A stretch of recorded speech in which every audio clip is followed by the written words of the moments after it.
We're going to be going to a cat cafe. I'm nearly a third of the way through and nothing really interesting is happening. I just love this kind of book. I think I was ranting about this guy. Hi everyone and welcome to another reading vlog. It is currently Thursday evening and I figured I should probably start this reading vlog tonight because I doubt I'm going to have time tomorrow. I'm going up to Liverpool this weekend to visit one of my uni friends and I'm catching the train immediately after work. I'm going to try and finish a few minutes early because I've got to catch the train at 5:30 and I normally finish work at 5. So basically I am going to be quite busy tomorrow. I still have quite a few chores and stuff that I want to get done tonight. It's all feeling a little bit chaotic right now, but I thought I would start this reading vlog just to let you know my plans for the next week and to tell you what I'm going to be reading. So there isn't a particular theme to this vlog. I think I'm just going to be reading books that are on my May TBR. If I have time tonight, I'm going to make a start on, what's it called? Mask of Mirrors by M.A. Carrick. I have been so excited to read this book. I'm pretty sure I put this on my list of series that I really want to start in 2024. I also own it on my Kindle, which is the most important thing because I don't want to take any physical books with me on the train. This, from what I understand, is a Venetian inspired fantasy, or it has that kind of setting, and we're following a main character who is trying to con this noble family in order to save her sister. We'll give you a proper synopsis once I've made a start on it, but that is going to be the main book that I'll be reading on the journey to Liverpool, and then I might try and finish it on the way back. I feel like recently I've been really bad at predicting how long it actually takes me to finish a book because I'm sat here thinking, yeah, I can read that on the way to and from Liverpool, but in reality, is that actually going to happen? If I do finish it over the weekend, then I also have The Atlas Paradox by Olivia Blake on my phone because I've got it through my library app, which was such a win because I own this physically and obviously I didn't want to pay for the ebook, but I found it through my library app, which is great. So I think that's the next book that I'm going to pick up after finishing Mask of Mirrors. I also have In the Lives of Puppets by TJ Klune out of the library that I need to get to at some point in the next few weeks, and I also want to make a good start on A Day of Fallen Night by Samantha Shannon. So yeah, at the moment I don't know exactly what I'm going to be reading in this vlog other than Mask of Mirrors. That's going to be my priority over the weekend, and then if I do finish that over the weekend, then I will come back to you and let you know what I'm going to be picking up next. In terms of my non-reading plans for this weekend, I am really excited for Saturday because obviously I'm going to be seeing one of my friends from uni, but we're going to be going to a cat cafe, which I'm so excited about. We're going to the one in the Wirral, not the one in Liverpool city centre, although I have been to that one before. The one that we're going to, I can't actually remember the name of it, but it's like a new cat cafe that only opened a few months ago. So I've already been checking out their Instagram, looking at all the cats, and I'm just so excited. I think it's linked to a charity as well, so any money that you spend there, like on drinks and stuff, goes towards the charity, which is obviously great. I think that's everything that I wanted to say in this intro, so I will probably catch up with you once I'm back from Liverpool because chances are I'm not actually going to speak to the camera while I'm away. I haven't even decided yet if I'm going to take my camera with me. We're going out on Saturday night, so obviously I'm not going to take my camera then, so I don't know whether to just use my phone to film B-roll. We'll see how I'm feeling, but I need to go and pack and do all the other stuff that I need to do tonight before I go tomorrow.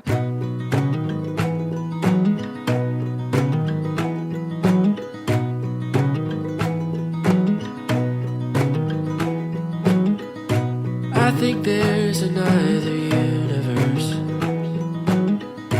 where I haven't yet felt pain,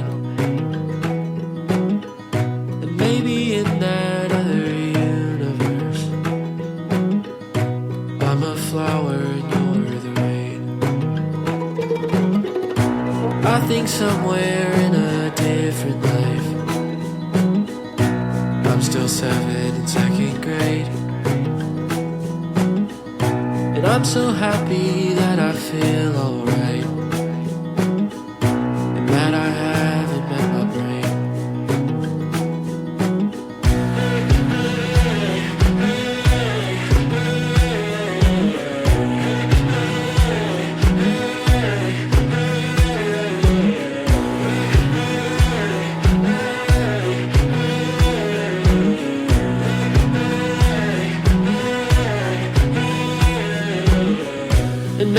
somewhere in a different world. My mom's a bug inside a tree. My dad's the scientist who captured her. But now it's time to set her free. Maybe somehow in this skull of mine I find it hard to see the truth. 'Cause I'll romanticize a boring life. If that means I'll be happy too.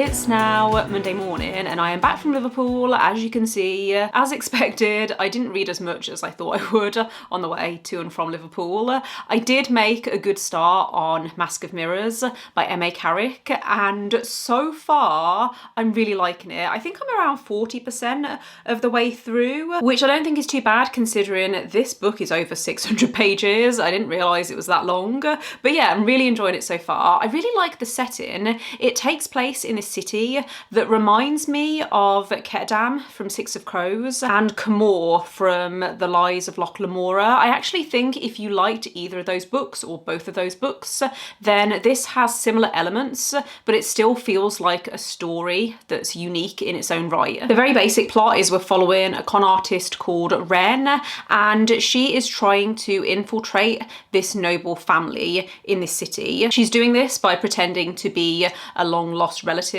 of this family, and her sister Tess is pretending to be her maidservant. That's the basic plot, but honestly there is so much going on in this story. It's been quite difficult to keep track of everything. There's a lot of different characters that we're following as well, including a member of the city guard whose brother was killed in a fire around 6 months ago before the start of the book, and he still doesn't know exactly what happened, so he's trying to investigate that. Children from the poorer parts of town are also going missing, and he seems to be the only person that cares about this, so he's also looked into that. There's a lot of different mysteries. There's also a mysterious vigilante called the Rook who seeks justice on behalf of people who have been wronged by the nobility, and no one knows who he is, but he's been this figure in society for centuries, so there's a theory that maybe this person is like a different person each time, like someone is passing on the torch every generation sort of thing.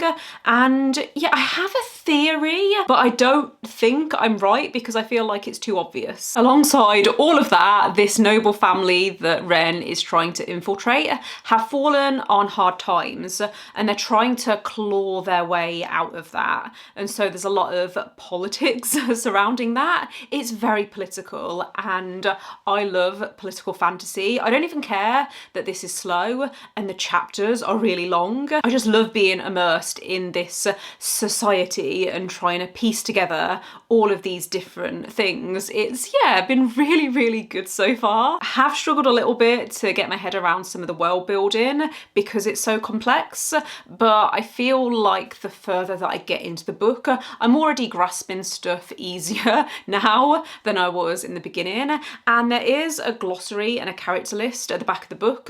Obviously, because I'm reading it on my Kindle, it's a bit annoying having to flick back and forth, but that is there when I've been really stuck. Just had to delete some stuff off my memory card because I ran out of space. Not surprising considering I went to a cat cafe on Saturday, and I swear I must have taken over half an hour's worth of footage. Obviously I wasn't filming the entire time I was there, but the cats were just so cute and I couldn't resist. Anyway, what was I saying about Mask of Mirrors? I am really enjoying this. I like how there's a few different magic systems as well. There's something called imbuing, which from what I gather is where you enhance something with magic. So for example, clothing, you can inject magic into it, and it basically enhances its function, so you can make it waterproof or stuff like that. There's also a type of magic that seems to be based on tarot, so through that you can see someone's past, present or future. There's a few different religious elements as well, which I don't quite understand yet, but like I said, I'm really enjoying this and it's given me 5-star feelings. Don't know whether it's actually going to be 5 stars, but I can't see it being less than 4 stars at this point. Am I going to regret saying that? We will see. Oh, I wasn't even recording. I've just been sat here talking to the camera for like 5 minutes and realised I wasn't even recording. So that's my bad. But hi, it's now Tuesday evening. I've just finished work. I thought I should update the vlog today because I'm working from the office tomorrow, so I'm probably not going to have time when I get home from work because I'm also going to be cooking tomorrow. My partner is making dinner tonight, so yeah, I'll probably cook dinner tomorrow, which means I should update the vlog today. That was a weird ramble. I am so sorry. All I really wanted to say is that I'm halfway through Mask of Mirrors by M.A. Carrick. I think I'm actually over halfway through now, and I'm still really enjoying this. Threads are starting to come together and the stakes are feeling a lot higher as well. Obviously, I don't want to say too much because of spoilers, but I'm very intrigued to see how this is going to wrap up because it does feel like a mystery at the moment in a fantasy setting, and that's my favourite kind of fantasy. Obviously it's heavily political as well, but yeah, this is just ticking all kinds of boxes for me and I'm really loving it. So yeah, I'm going to read some more tonight. Probably won't finish it tonight because it is reading quite slow. I also need to choose a new audiobook to listen to on my walk because I started listening to From Below, I think it's called, by Darcy and I'm just not really enjoying it. I only wanted to read it because I thought I could use it for one of the Our Fantasy bingo prompts. I'm nearly a third of the way through and nothing really interesting is happening. It's basically about a team of researchers who are making a documentary about this ship that sank in like the 1920s and no one knows what happened. So yeah, this team of people are making a documentary about it and it does have some decent atmosphere. I feel like if I was reading it physically I would be enjoying it, but I'm just not really liking the audiobook, so I'm going to DNF that, which is a shame because I very rarely DNF books, but I just don't want to listen to it right now. So I think I'm going to start Law of the Wilds instead by Analeigh Sbrana. I do have a physical copy of this. I was going to read it physically because I have a beautiful edition. Should I show you the beautiful edition? So it's got a plastic cover on it because my partner likes to wrap all of our books to protect them, but this is the edition that I got through Fairy Loot last month and it has beautiful stenciled edges. I've just realised you're probably not going to be able to see that very well because I'm all backlit but yeah, I was gonna read it physically because I have a copy, but the audiobook is on Scribd and I don't have an audiobook to currently listen to, so it makes sense. Also, I've not heard the best reviews for it, so maybe the audiobook will end up enhancing the experience, so we'll see. But yeah, I'm gonna listen to that now while I go for my walk, and then I'll probably catch up with you in a few days once I have made some more progress on Mask of Mirrors. Hi everyone, happy Friday. It's been a few days since I last checked in with you, but I have some reading updates that I'm really excited to talk about. So I did end up finishing Mask of Mirrors by M.A. Carrick. I finished this last night and this was a 5 stars. Technically it's probably more like a 4.5 because I did have some issues with the pacing, but I loved this so much and I really want to read book 2. I think I'm going to try and fit it into my June TBR. I just love this kind of book. I am really scared to recommend it to people because I can see some some people finding this boring and confusing, and I'm not gonna lie, I was confused quite a lot, but I also love it when a fantasy book has really detailed and intricate world building. I don't even care that I was confused because it all made sense by the end of the book, and there is a glossary, so I could refer back to that at any point if I was a little bit confused. The whole reason why I love reading fantasy is I want to feel immersed in a completely different world. I'm not even that fussed about the characters when I'm reading a fantasy book. Obviously, I notice if characters are badly developed or badly written, like if their actions don't match with what we've learned about them, then that does bother me. But even when it comes to the plot, I'm not even that fussed about the plot in a fantasy book. I just want to learn about the world and I want to feel immersed, and that's what this book did for me. So yeah, I will be reading book 2 as soon as possible, but I also have quite a few sequels that I think I need to get to first. I'm really glad that I read this because I had a look and apparently I bought this in 2022, so over 2 years ago, but I was waiting to pick it up because I knew that it wasn't a complete series. It is now complete. The third book came out towards the end of last year or maybe last summer. I remember hearing about it when it came out, and that was kind of my motivation to finally pick it up because now I can go into book 2, and then if I love that, which I'm sure I will, then I can go straight into book 3 and hopefully have this finished by the end of the summer. That's my plan. I feel like it's a good fantasy book to read in the summer as well because it takes place in this Italian inspired world. I think I said before that this has 2 magic systems. It actually has 3, I would argue. So you have the tarot magic and the magic where you imbue fabric and other substances, but then there's also this magic called numinatria, I hope I've pronounced that right, where you draw a type of rune onto an object and it channels power from the gods. Notice how I'm looking down at my notes as I'm saying this because it was really complicated to understand. Alongside that, there's also a lot of characters and a lot of different names to remember. Some of the characters had more than one name as well, which was just even more confusing. But like I said, I thought that this was really well done. I loved the world. The city where it takes place has quite a complicated history.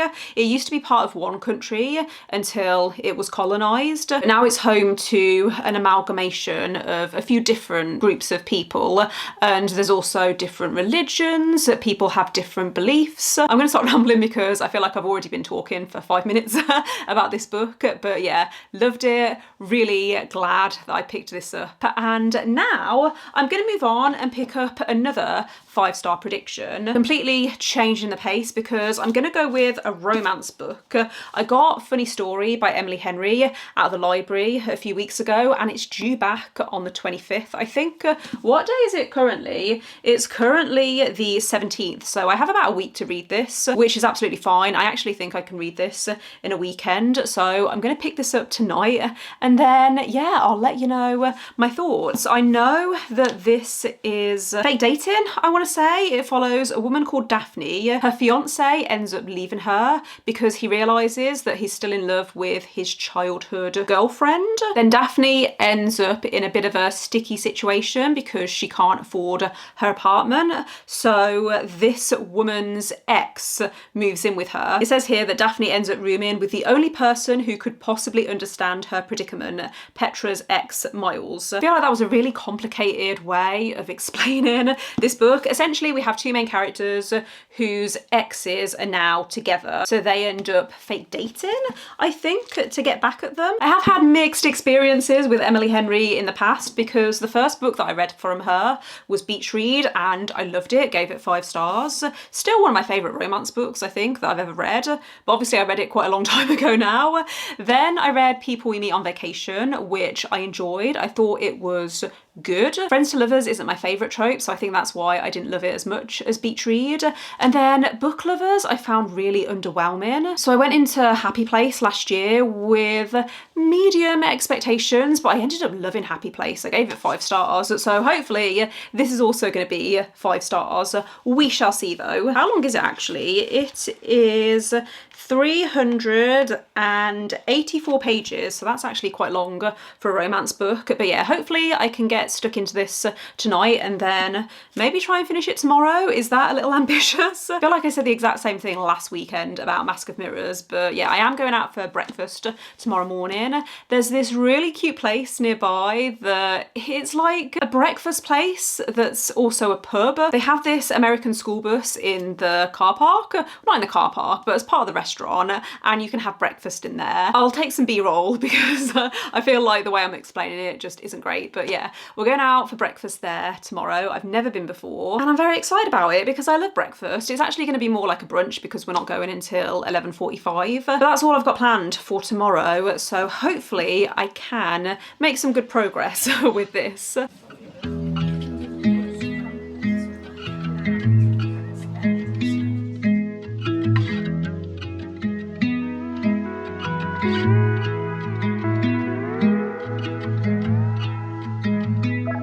Couple of billionaires died inside a submarine.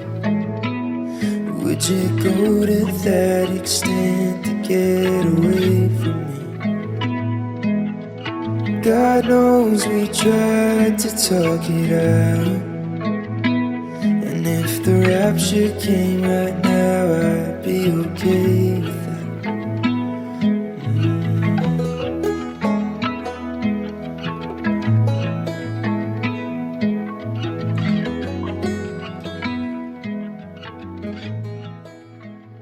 I'm really struggling to get my words out today, so we're just gonna try and get through this clip because it's really warm and I want to go shower and read for the rest of the afternoon. I am currently around a third of the way through Funny Story. I'm actually probably nearer halfway through, to be fair. What page am I on? I'm on page 172, so I've read quite a lot actually in the last 12 hours. A little over that actually. I started this around 8 o'clock last night and then I read for a few hours yesterday evening and then picked up again this morning before we went out for breakfast. I am really enjoying this so far. I was really curious to find out whether this guy actually owns a pair of yellow Crocs because every time I look at this cover, that's all I can see. I think it's a little more obvious on the US cover, but he's wearing yellow Crocs on the UK and the US cover, so I thought to myself, that has to be a thing. Can confirm that he does apparently own a very impressive Croc collection, but it hasn't mentioned that I can remember that they're yellow, just in case anyone else was wondering about that. But yeah, like I said, I am nearly halfway through. There are a few plot details that I'd got wrong, but we are basically following this main character called Daphne, who I keep wanting to call Penelope because I have Bridgerton on the brain, but her name is Daphne, and she is in a pretty awful situation. She packed up her entire life to move away with her fiance to his hometown, and he decides to break up with her after his bachelor party because he realizes that he's in love with his platonic childhood best friend. And she'd been telling herself for years that she didn't need to worry about this woman because her fiance had said that there was nothing to worry about. They were just friends. They'd known each other since they were kids. Their families know each other. It was infuriating reading about what she went through. And then they have the audacity to invite her to their wedding. My camera battery died while I was in the middle of talking to you, so I've swapped that over now. What was I saying? I think I was ranting about this guy, not this guy, but the guy that our main character used to be engaged to, and she ends up moving in with this guy who is the ex of the woman that her ex has left her for. It's a bit of a messy situation, but essentially they decide to tell their exes that they're now seeing each other. It all happens because they're drunk one evening and they decide to spontaneously tell them this, and I thought that there was a risk of me finding this a bit petty. It's not really about them trying to make their exes jealous. That's sort of a bonus. They genuinely seem to get along. They're polar opposites, but they genuinely enjoy each other's company. So I'm actually enjoying this more than I think I was expecting, considering the synopsis says that they're only doing this to get back at their exes. I don't feel like that's as big a thing as I was expecting it to be. I don't think this is going to be about them wanting to get back with their exes, is what I'm trying to say. The main character made a point of saying that as soon as someone shows her who they really are, then that's it. She's going to take their word for it. So I don't think she's harbouring any feelings for her ex. Don't know about him though, which is what's worrying me. What I enjoy about Emily Henry's books is they're not just about the romance, they're also about the main character's personal journey.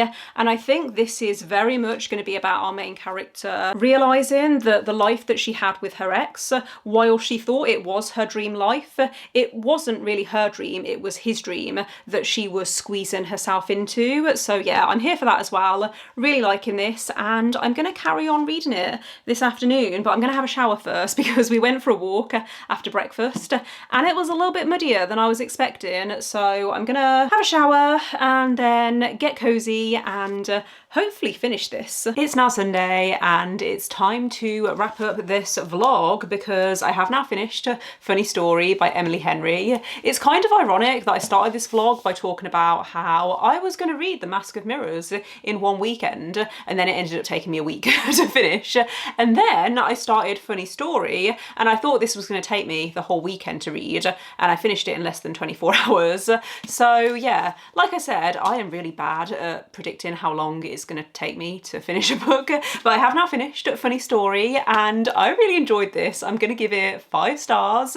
Once I started it, I really struggled to put it down, and while I was kind of lukewarm about the actual romance, I really liked the main character's personal journey. I feel like the synopsis implies that this is a story about 2 people who are trying to get back at their exes, and that's not really what this is about at all. It's about 2 people moving on after being heartbroken, and it's also about finding yourself again after losing yourself in a relationship, and I thought that those topics were handled really well. It's also about allowing yourself to be angry at people who have treated you like crap. Even though everyone thinks they're nice people, you're still allowed to be angry at them and hold them accountable for how they've treated you. It actually reminded me a lot of Beach Read in a way, because the main characters both had issues with their parents in the past that they were having to work through. The love interest also spends a lot of time showing the main character around this town that she never really explored when she was with her ex, because they only did what he wanted to do. There were a few repetitive parts. For example, we had to hear a lot about how the love interest smells of wood smoke, I think it is. We had to hear a lot about that, and also the main character moans a lot when she eats delicious food. Did you know that she moans a lot when she eats delicious food? So yeah, that was a little bit annoying, but I can look past that because I did think that this was a sweet romance. Gonna give it 5 stars. I think probably in hindsight, in a few months, it's probably gonna reduce itself to a 4 stars, but in the moment, I really enjoyed this. I ate it up. I think I am gonna wrap up this reading vlog here though, because I am working on some other vlogs at the moment, like I might have mentioned. I don't know whether I actually did mention this, but I started the audiobook for Law of the Wilds by Analeigh Sbrana, and I've decided to do a whole reading vlog around reading the first few romantasy picks from the Fairy Loot romantasy subscription. So that's obviously going to appear in that, but just to give you, I guess, some initial thoughts, not really liking it. I'm about halfway through and there's a lot telling, not much showing. The audiobook is fine, so I'm going to finish it, but yeah, I don't want to really talk about it because I'm not enjoying it and I'm really upset about it. Not the start to that vlog that I was wanting, so yeah, that vlog should be coming in a few months hopefully. But otherwise, like I said, I am gonna wrap up this reading vlog here, so thank you for watching if you made it this far. Let me know in the comments if you've read any of the books that I've talked about in this vlog and what you thought of them. Don't forget to give this video a thumbs up if you liked it and click subscribe if you would like to see more videos from me, but otherwise I will see you next time. Bye.